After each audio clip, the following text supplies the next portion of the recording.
Chaque jour, Charles et Carole vous présentent la leçon de l'école du sabbat.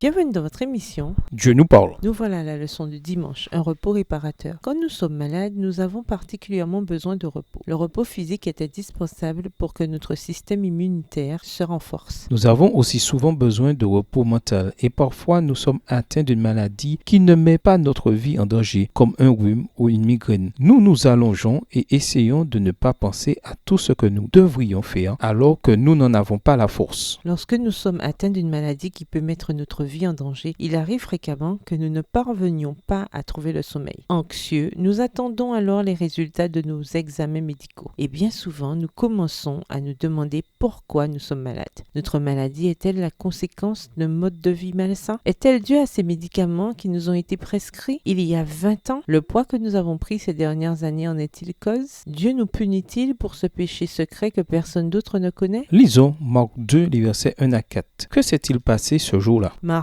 2, les versets 1 à 4. Quelques jours après, Jésus revint à Capernaum. On apprit qu'il était à la maison et il s'assembla un si grand nombre de personnes que l'espace devant la porte ne pouvait plus les contenir. Il leur annonçait la parole. Des gens vinrent à lui, amenant un paralytique porté par 4 hommes. Comme ils ne pouvaient l'aborder à cause de la foule, ils découvrirent le toit de la maison où il était. Et ils descendirent par cette ouverture le lit sur lequel le paralytique était couché. Ce texte nous parle d'un paralytique.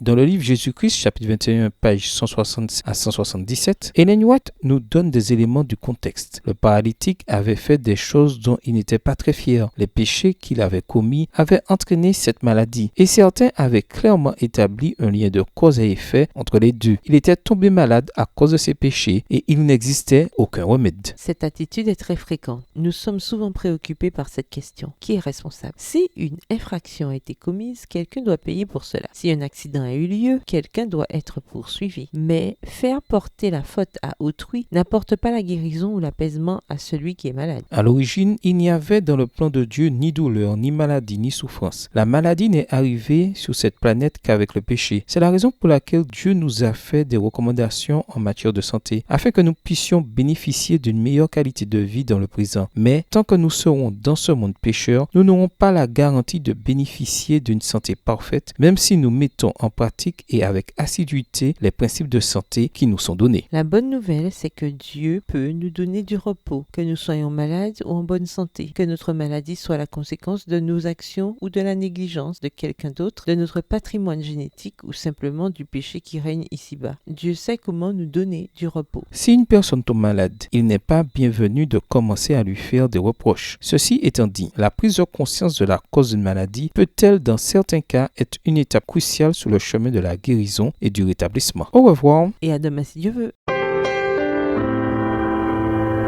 Dieu nous parle. Chaque jour, Charles et Carole vous présentent la leçon de l'école du sabbat.